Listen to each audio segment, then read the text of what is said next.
मैं बहुत सुंदर थी, लेकिन मेरी सुंदरता देखने वाला बहुत जल्दी मेरे जीवन से चला गया। उसके बाद मैं अपने भाई के साथ रहने लगी।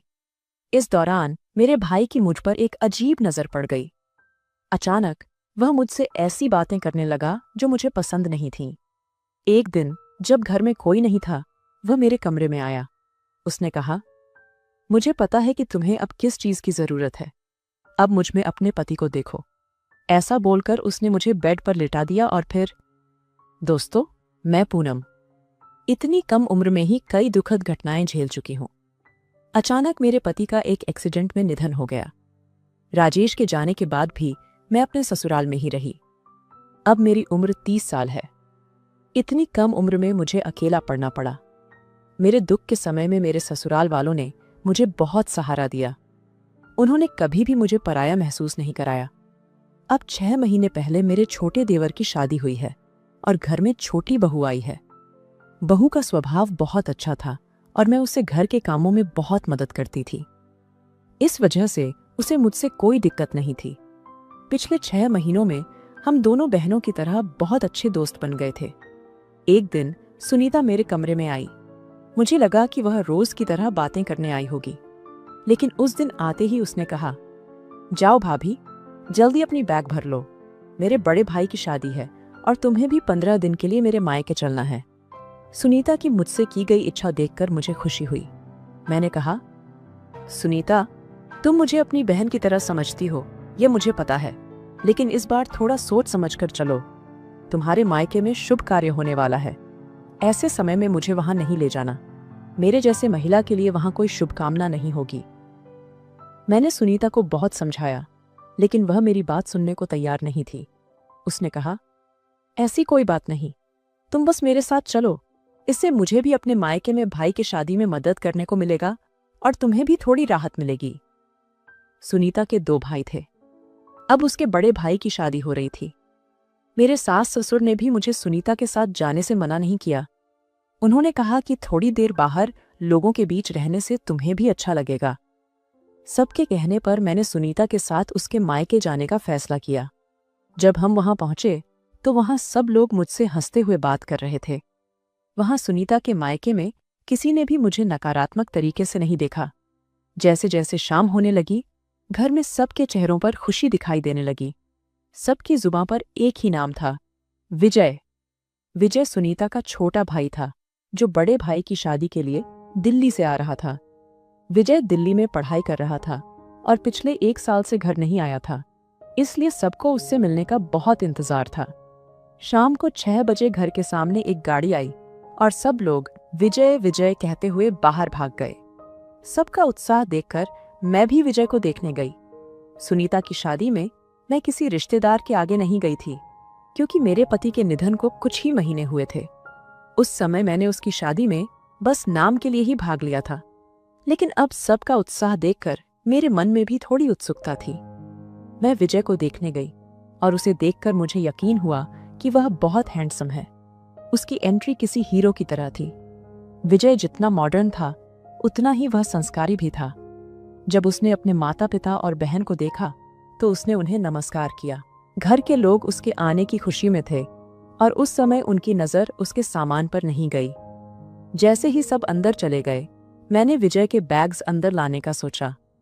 मुझे पता था कि वो किस कमरे में है, इसलिए सीधे उसकी कमरे में गई। जब मैंने उसके सामान रखे और कमरे से बाहर आने लगी, तभी विजय अंदर आया। उसे देखकर मैंने झिझकते हुए नीचे सिर झुका लिया और वहां से जाने लगी। लेकिन अचानक विजय ने मेरा हाथ पकड़ लिया और मुझे ध्यान से देखने लगा। उसकी नजरों ने मुझे लजाते हुए खड़ा कर दिया। राजेश के जाने के बाद मैंने किसी भी पुरुष की ओर ठीक से नहीं देखा था। विजय मेरा हाथ छोड़ने को तैयार नहीं था। अंत में मैंने उसकी ओर देखा और पूछा, विजय, तुम मेरा हाथ क्यों पकड़ रहे हो? उसने मुस्कुराते हुए कहा, तुम सुनीता दीदी की बड़ी जौबाई हो ना? मैं तुम्हें शादी में एक बार देखा था। तुम्हें लज्जित होने की कोई जरूरत नहीं है। मेरे साथ बस 2 शब्द तो बोलो। घर में सब तुम्हें देखने के लिए उत्सुक हैं। क्या तुम्हें मुझसे मिलकर खुशी नहीं हुई? मैंने कहा, तुमसे मिलकर मैं बहुत खुश हूं। सुनीता की तरह तुम भी मेरे भाई हो, लेकिन अब मेरा हाथ छोड़ दो। कहीं कोई देख लिया तो सब मुझे गलत समझेंगे। विजय ने मुस्कुराते हुए मेरा हाथ पकड़ा था, लेकिन मुझे यह सब सही नहीं लग रहा था। उस दिन के बाद से मैं हमेशा विजय की नजरें अपने पर महसूस करती थी।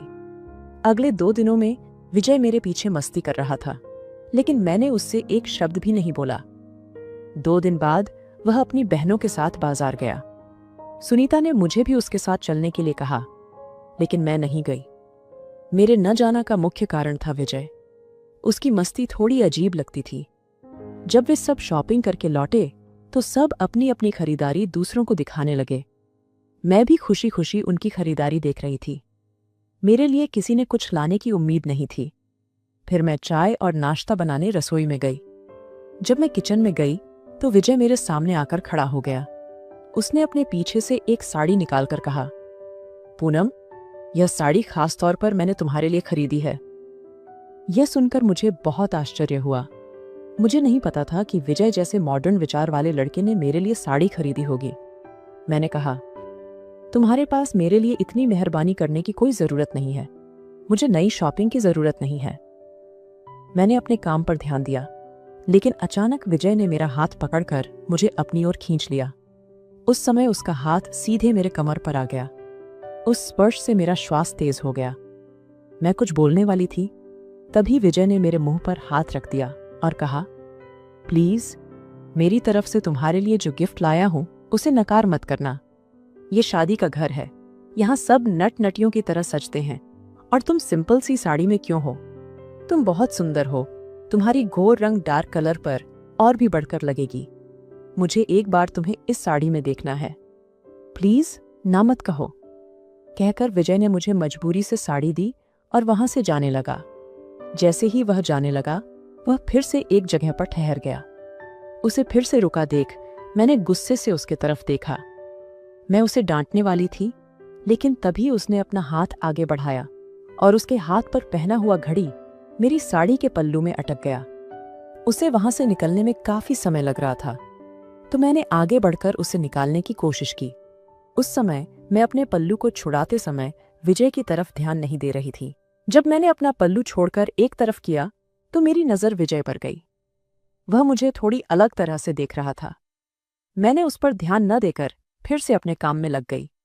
मुझे नहीं पता था कि वह दीदी बोलकर मुझ पर इतना अधिकार जताने वाला है। उस रात अचानक वह अपनी बहन के कमरे में आ गया। सुनीता ने अपने कमरे को मेरे साथ शेयर किया था। हम दोनों बेड पर लेटकर गप्पे कर रही थीं। अचानक विजय हमारे कमरे में आ गया। वह सुनीता का भाई था, इसलिए सुनीता को उसका मजाक लग रही थी, लेकिन मुझे तो शर्म आ रही थी। जैसे ही मैं उठने लगी, विजय ने मेरा हाथ पकड़कर मुझे अपने पास लेटा दिया। सुनीता ने कहा, जाओ भाभी, तुम कहाँ जा रही हो? तुम्हारा भाई तुमसे बातचीत करने आया है और तुम भाग रही हो। ध्यान रखना, तुम मेरी बड़ी बहन हो। सुनीता की बात सुनकर मैंने वहां रुकना ठीक समझा, लेकिन विजय का व्यवहार कुछ अलग ही चल रहा था। जब सुनीता मुझसे बातें कर रही थी, विजय का हाथ बार बार मेरे शरीर पर आ रहा था। सुनीता तो बातें करने में व्यस्त थी और अपना मोबाइल चेक कर रही थी, इसलिए उसकी नजर विजय पर नहीं थी। अचानक विजय का हाथ मेरे पे पर आ गया और मैं एकदम चौंक गई। उसका स्पर्श अजीब था। वह एक तरफ मुझे बहन के रिश्ते से जोड़ना चाहता था, वहीं दूसरी तरफ उसका व्यवहार कुछ अलग था। उसकी नाजायज हरकतों की वजह से मैं उठने लगी तो उसने फिर से मेरा हाथ पकड़ लिया और मुझे अपनी जगह पर रोक लिया। वह अपनी बहन के सामने मुझे उस कमरे से बाहर जाने नहीं दे रहा था। तब मैंने अपने ऊपर चादर लपेट लिया और उसकी तरफ अपनी पीठ करके सोने लगी। आश्चर्य की बात यह थी कि जैसे ही हल्दी का दिन आया, नवरदेव को हल्दी लगाई जा रही थी और मेरे कानों में विजय की बातें सुनाई दी। वह अपनी बहन से पूछ रहा था कि भैया को क्यों हल्दी लगाई जाती है। उसकी बहन ने जवाब दिया कि हल्दी लगाने से रंग और भी उजला हो जाता है।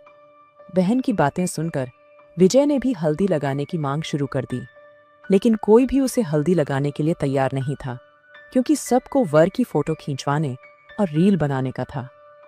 विजय के बढ़ते हट को देख सुनीता ने मेरी ओर हल्दी की थाली दे दी और कहा, तुम्हारे भाई को 2 अंगुल हल्दी लगाओ। हल्दी लगाने के लिए वह मुझे अपनी कमरे में ले गया। शुरुआत में मैंने उसके चेहरे पर हल्दी लगाई, फिर विजय बिना शर्ट के मेरे सामने आया उसने कहा, मुझे हर जगह हल्दी लगा कर दो ताकि मेरा रंग और भी उजला हो जाए। मुझे बहुत शर्म आ रही थी, लेकिन मैं उसे नहीं कह सकती थी क्योंकि मेरी देरानी ने बहन के नाते मुझे विजय को हल्दी लगाने के लिए भेजा था। मैंने आंखें बंद कर लीं और उसे हल्दी लगाने लगी। जैसे ही मेरे हाथ उसके शरीर पर फिरने लगे, मैं सोचने लगी कि यह सब कैसे हो रहा है। इसी दौरान मेरे मन में अजीब भावना उत्पन्न हो रही थी। मुझे समझ में नहीं आ रहा था कि क्या हो रहा है। जब मैं उसके हाथ पर अपना हाथ फेर रही थी, तब मैं अपनी कुछ सीमाएं भूलती जा रही थी। मुझे लग रहा था कि मैं उसे अपने पति के रूप में समझ रही हूं, लेकिन तभी मेरी आंखें खुली और मैंने विजय से दूर होना सही समझा। अगले दिन सुनीता के भाई की शादी भी हो गई। उस शादी में मेरे ससुराल के लोग भी आए थे। शादी पूरी होते ही मैंने ससुराल जाना शुरू किया। तब सुनीता ने मुझे फिर से रोका और कहा, भाभी, थोड़े दिन और मेरे लिए यहाँ रुक जाओ। जब सभी मेहमान चले जाएंगे तो सारा काम माँ और मेरे ऊपर आ जाएगा। तुम यहाँ रहोगी तो मुझे थोड़ी मदद मिल जाएगी। सासू माँ ने भी कहा कि अपनी डेरानी की मदद करने के लिए और कुछ दिन रुको, इसलिए मुझे फिर से वहां रुकना पड़ा। शादी के दूसरे दिन सुनीता अपने माता पिता और भाई भाभी के साथ देव दर्शन के लिए गई थी। वे सब 2 दिनों के लिए बाहर गए थे। इस दौरान मैं अकेले विजय के घर थी। सुनीता ने मुझे वहां क्यों रुकवाया था, यह मुझे समझ में नहीं आ रहा था।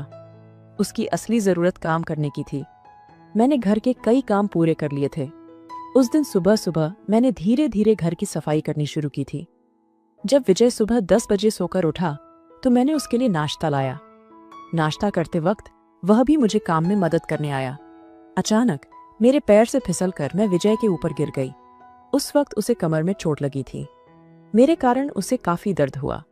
मैं उसे पकड़कर उसके कमरे में ले गई। उसके दर्द को देखकर मैंने उसे गर्म तेल से मालिश करने लगी।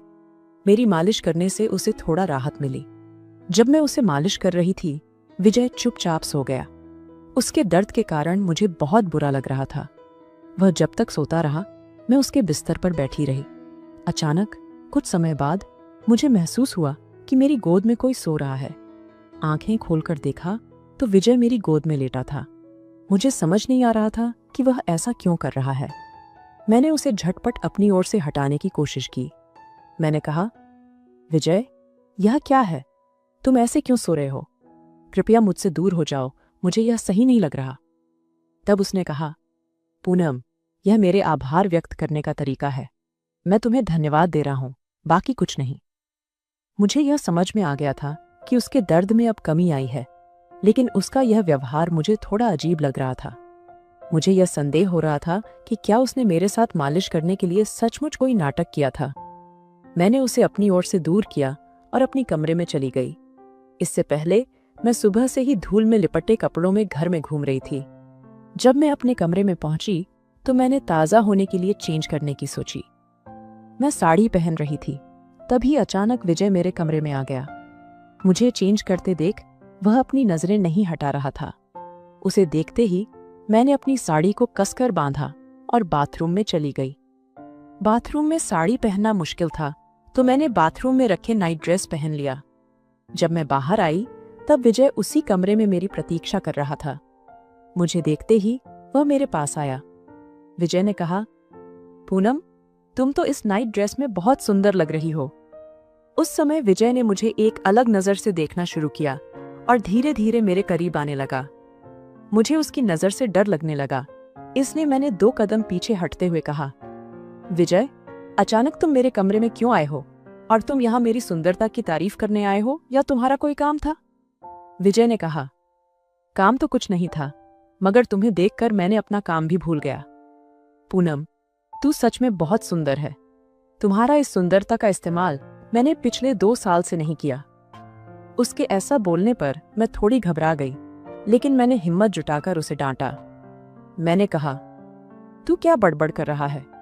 तुझे आखिर कहना क्या है? विजय मुस्कुराते हुए बोला, कुछ नहीं, मैं मजाक कर रहा था। मुझे भूख लगी है। अगर तुमने खाने का थाल बढ़ा दिया होता तो मेरी भूख मिट गई होती। तुम खाना परोसती हो या मैं अपनी भूख को किसी और तरीके से मिटाऊं? विजय की इन बातों पर मैंने जोर से चिल्लाते हुए कहा, विजय, ये किस तरह की बात कर रहा है तू? फिर एक बार सॉरी बोलकर वह अपने आप को संभालने लगा। मैंने उसे खाना परोसकर वापस अपने कमरे में चली गई। उस रात विजय ने मेरे साथ वैसा कुछ किया जिसकी मैंने कभी कल्पना भी नहीं की थी। उस रात मेरे पति की याद में मैं बहुत रोई। मेरी चीख सुनने वाला कोई नहीं था। एक विधवा के लिए किसी को भी खुद का सामान समझना मुश्किल हो जाता है, और मेरे साथ भी कुछ ऐसा ही हुआ। मैंने विजय को 25 साल का समझा था, लेकिन वह थोड़ा बड़ा और शुरू से ही अलग था। विजय ने मेरे साथ जो नापसंद व्यवहार किया, उसके बाद भी मैं वहां से अपने ससुराल नहीं जा सकी। अगर मैं अचानक वहां चली जाती तो सभी मुझसे सवाल करने लगते। 2 दिन बाद सुनीता अपने पूरे परिवार के साथ देव दर्शन पर गई थी। जब वह वापस आई तो मैंने उसे धीरे से कहा कि अगले दिन सुबह सुबह हमें अपने ससुराल निकलना है। सुनीता ने इसकी मंजूरी दे दी। उस दिन रात को सुनीता ने मुझे अपनी भाभी के कमरे की सजावट के लिए वहां ले गई। मुझे सजावट के बारे में कोई जानकारी नहीं थी। नई जोड़ी की शादी की पहली रात की सजावट सुनीता ने की थी। सजावट के बाद मैं कमरे में अकेले सफाई कर रही थी। अचानक एक नई नवरी अपने कमरे में आई और उसने जोर से मेरा हाथ पकड़ लिया। वह बोली, तू अपशकुनी लड़की, मेरी कमरे में क्या कर रही है?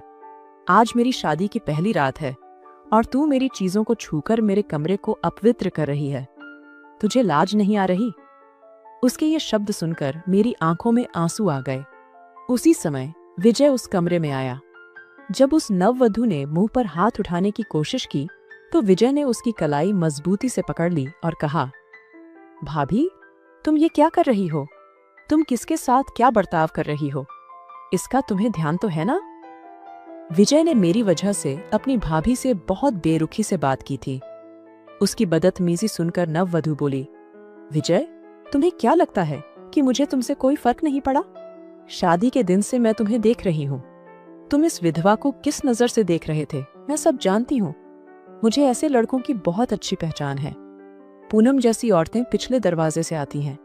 तुम इस विधवा के लिए मेरे सामने इतनी बातें कर रहे हो, इससे मुझे समझ में आ रहा है कि तुम दोनों के बीच क्या रिश्ता है। उसकी बातें सुनकर मैं सोचने लगी कि क्या वाकई विजय ने मुझे किसी और नजर से देखा है। उसके व्यवहार ने मुझे बहुत परेशान कर दिया था। उसकी भाभी की बातें सुनकर विजय ने उस पर जोर से चिल्लाया। उसने कहा, भाभी, अब मेरा अंत मत देखो, बेतुकी बातें मत करो। विजय की बढ़ती आवाज घर में सभी के कानों तक पहुंच गई। तभी सब लोग उस कमरे में आ पहुंचे। सभी के सामने नई नवरी बोलने से नहीं कतराई। उसने कहा, अब 2 दिन घर वालों ने तुम्हें इस लड़के के साथ समय बिताने की पूरी आजादी दी थी। तुम अपनी दीदी के साथ मौका भुनाते हुए नजर आ रही हो। इस पर विजय ने कहा, भाभी, सच में तुम शादीशुदा होते हुए भी बेइज्जत हो। पूनम तुमसे कई गुना ज्यादा संस्कारी है। वह तुम जैसी बेइज्जत नहीं है। और ध्यान रखो, अब से पूनम को बिना पति मत कहो। उसकी देखभाल करना उसका साथी अब भी जिंदा है। मैंने पूनम को अपनी जीवन साथी माना है। अब मैं उसकी हाँ की प्रतीक्षा कर रहा हूं। कल रात विजय ने मेरे साथ जो कुछ किया था वह मेरे मन की भावनाओं को स्पष्ट रूप से व्यक्त करने जैसा था। उसने कहा था कि वह मुझे पसंद करता है और मुझसे शादी करने की इच्छा भी जताई थी। इस विवाह के कारण घर में तनाव उत्पन्न हो गया था। सुनीता ने कहा, भाभी, विजय ने मुझे पहले ही बताया था कि उसे तुम पसंद हो। मैं अपने भाई का समर्थन करती हूँ क्योंकि उसकी पसंद बिल्कुल सही है। उसने एक अच्छी लड़की को अपनी पत्नी के रूप में चुना है। इस पर मैंने कहा, मैं शादी नहीं कर सकती क्योंकि मेरे मन में सिर्फ राजेश है। मैं थोड़े छोटे लड़के से शादी कैसे कर सकती हूँ? सुनीता ने मुझे समझाने की कोशिश की। पूनम, प्रेम में उम्र का तो कोई मोल नहीं होता। अब देखो, भाभी की इतनी कम उम्र में शादी हुई, इसमें न तुम्हारी गलती है न उनकी। जिंदगी रुकने वाली नहीं है पूनम। मुझे लगता है तुम्हें अब शादी कर लेनी चाहिए, क्योंकि अगर तुम अकेली रहोगी तो कोई न कोई पुरुष तुम पर बुरी नजर डालेगा। तुम हर पुरुष की बुरी नजर से खुद को नहीं बचा सकोगी। अगर तुम्हारे साथ कोई साथी होगा तो वह तुम्हें हर संकट से बचा लेगा। विजय तुमसे सच्चे दिल से प्यार करता है। जब से तुम घर में आई हो, विजय ने हमेशा तुम्हें हंसाने की कोशिश की है। वह हमेशा तुम्हें समझाने की कोशिश करता है कि तुम्हें भी अपनी जिंदगी जीने का हक है। उसने कभी तुम्हारे ऊपर बुरी नजर नहीं डाली। जो मस्ती वो तुम्हारे साथ करता था वह उसके प्यार का ही इजहार था। विजय ने अपने माता पिता को साफ साफ बता दिया था कि वह पूनम के अलावा किसी और से शादी नहीं करेगा। जब मैंने हाँ कहा तो उसने अगले ही दिन मुझसे शादी कर ली। उसके बाद वह मुझे लेकर दिल्ली चला गया। कुछ दिनों बाद उसके माता पिता ने उसे फोन किया और कहा कि वे हमारे पास रहने आना चाहते हैं। उसके माता पिता ने हमारी शादी को स्वीकार नहीं किया था। उन्होंने अपनी बड़ी बहू का समर्थन किया था, लेकिन कुछ ही दिनों में बड़ी बहू ने अपने सास ससुर को अपने असली स्वभाव से परिचित करवा दिया और उन्होंने उनकी देखभाल करने से मना कर दिया। तब विजय के माता पिता हमारे पास आ गए। मैंने कभी उनका तिरस्कार नहीं किया, बल्कि उन्हें अपने माता पिता की तरह ही संभालना शुरू कर दिया। आज मैं विजय के साथ सुखी जीवन जी रही हूँ। दोस्तों, सच्चे प्यार की न तो उम्र होती है और न ही रूप की। जहाँ दिल मिलते हैं वहाँ साथी की कमी अपने आप ही खत्म हो जाती है। आपको यह कहानी कैसी लगी? अगर आपको यह कहानी पसंद आई हो तो वीडियो को लाइक करें और चैनल को सब्सक्राइब करें।